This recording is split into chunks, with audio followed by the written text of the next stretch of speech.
मतं कधी बारामतीकरांनी मागितलेली नव्हती। बारामतीमध्ये मतं मागण्याची एक काहीतरी लेवल होती, आणि ती लेवल आज सोडायला लागलेले आणि त्याच्यातनं कुणाकुणाला भावनिक केलं जातंय, त्याच्यातनं काही त्या ठिकाणी सांगितलं जातंय। नुसतं पार्लमेंटमध्ये भाषण करून माझ्या बारामती लोकसभा मतदारसंघाचे प्रश्न सुटत नाही। हा अजित पवार पण भाषणाच्या बाबतीमध्ये मेहता नंबर 1चा आहे। माझा पण एकदा जर लागली पट्टी तर मी पण भाषण करतो, पण मी भाषणही करतो आणि मी कामही करतो। मी विकासाला निधी पण आणतो आणि मी एखादं काम वाजून त्या ठिकाणी करून घेतो आणि लोकांना रिझल्ट देतो। आजही मला माहिती आहे मी काम करत असताना काही माझ्या जवळच्या सहकाऱ्यांच्यावर काही जण नाराज आहेत, काही पुढाऱ्यांच्यावर काही जण नाराज आहेत, काही जण माळेगावमध्ये भरती झाली त्याच्यामध्ये काही गावं भरतीमध्ये राहून गेलेली ती लोक नाराज आहेत। उदाहरणार्थ कुर्णेवाडी असेल, डाकाळा असेल, का माझं करावागज असेल, अशा पद्धतीनं काही आहे, नाही असं नाही। तुम्ही माझ्यावर विश्वास ठेवा, त्याच्यातनं मी मार्ग काढील, त्याबद्दल आपण काळजी करू नका। पण ह्या सगळ्या गोष्टी करत असताना माझ्या बरोबर काम करणारा एखादा चुकला म्हणून त्याचा दंड मला किंवा उमेदवाराला देऊ नका, ते आपण दुरुस्त करू। तुम्ही लक्षात आणून द्या, काही काही ठिकाणी असतं गटतट असतात, थोडंसं उजवं डावं असतं, काही काही बाबतीमध्ये गावातच थोडंसं ह्याला जवळ करायचं त्याला लांब करायचं, असं माझ्या शहरामध्ये पण झालं असेल, माझ्या ग्रामीण भागामध्ये पण झालं असेल, माझ्या बागायती भागात झालं असेल, माझ्या जिरायत भागात झालं असेल। आज टँकरची प्रचंड मागणी आहे, त्याकरताही आम्ही टँकर देतो।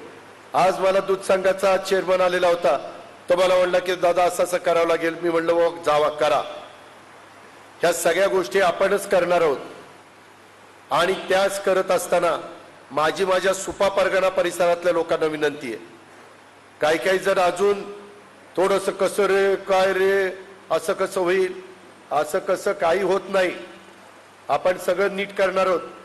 अजिबात कुठं आंबीवाल्यांनी पण भावनिक व्हायचं काही कारण नाही, खुर्द असो किंवा माझी बुद्रुक असो। आणि पाण्याच्या संदर्भात मी फार वेगळ्या पद्धतीनं, आता काय झालंय 7-7 वेळेला तुम्ही मला निवडून दिल्यामुळं त्यातला इतके बारकावे माझ्या लक्षात आलेत आणि त्याला कुठनं कशा प्रकारचा निधी आणायचा हे पण मला अतिशय व्यवस्थितपणे समजलेलं आहे। त्याकरता केंद्राचा निधी पण खूप मोठा असतो आणि त्याच्यातून आपल्या आया बहिणी असतील, आपले तरुण तरुणी असतील, आपले वेगवेगळे उद्योजक असतील किंवा आपले नोकरदार असतील, आपला शेतकरी समाज असेल, आपला 18 पगड जातीचा सगळा समाज असेल, याला आपल्याला सगळ्यांना मदत करायची। आपल्यामुळं आता नीरा नदीत देखील पाणी मी कशा पद्धतीने केले ते मला माहिती आहे। प्रतापचा परवाच फोन आला होता, दादा खांड्याचं पाणी काळं झालंय। कुठे प्रताप?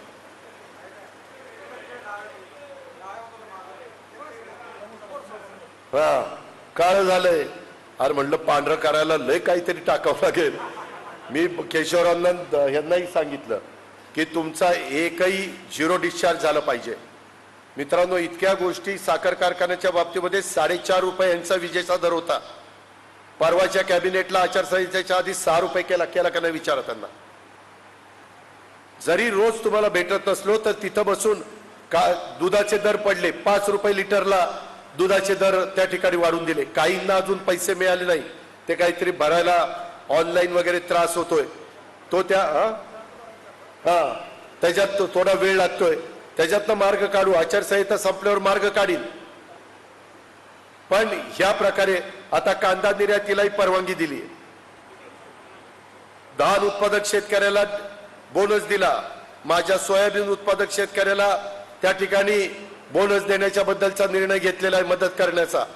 जो माझा शेतकरी अडचणीत येईल तिथं तिथं कशा पद्धतीनं मार्ग काढता येईल, 0% व्याजाने पीक कर्ज किंवा त्या ठिकाणी 1 रुपयामध्ये त्यांचा पीक विमा, अशा कितीतरी गोष्टी मला तुम्हाला सांगता येतील। आणि तशाच पद्धतीनं किमान 2 आता पूर्वीच्या काळामध्ये तुम्हाला 1.5 लाख रुपयाच्या शस्त्रक्रिया करता येत होत्या, आता त्या 5 लाख केल्या। त्याच्यामुळं पोपटराव 2 खर्चिक शस्त्रक्रिया गरिबांच्या मोफत होत आहेत. बारामतीकरांनी हे विसरता कामा नये. रुग्ण मित्र अशा पद्धतीनं मागं आम्ही पण काम करत होता, बाकीचे पण आता काम करतायत. आत्ता माझ्याकडं रसाळ आला होता, त्याच्याकरता कुठे आहे का इथं, त्याच्याकरता मी फोन केला तेव्हा तिथं त्याचं बिल सांगितलं काहीतरी 8 का 9 लाख रुपये, बरोबर ना. आणि तो म्हणला दादा निम्म करायला लावा. त्याच्या बहिणीच असणार आहे, निम्म करायला लावा. मी त्या डॉक्टरांना फोन केला, म्हणलं निम्म करा. त्याच्यामध्ये मी बाकीचा आकडा बोललो नाही. त्या डॉक्टरने पठ्ठ्याने काय केलं, ते 8 लाखाचं बिल केलं 16 लाख. आणि याला म्हणले दादांमुळे 50% कमी केले, 8 लाख रुपये भर. आता त्यांनी सांगितल्यावर आत घेतला. त्याला माळेगावला विचारा, त्या शरद दत्तोबाच्या सोसायटीत फोन केला डॉक्टरला. म्हणलं का रे फार जोराला काय, मला जर वाकड्यात शिरायचं म्हटलं तर दवाखाना बंद करीत, एवढ्या चुकीच्या गोष्टी होतील. तो म्हणला माफ करा. त्याने 6.5 लाख रुपये भरले, 2.5 लाख परत देतो, 4 लाखात काम करतो. कोण करायला लागले विचारा. आता इथं 2 तास तरी झाले का रे, 2 तास पण झाले नाही. मी डॉक्टरांना म्हणलं डॉक्टर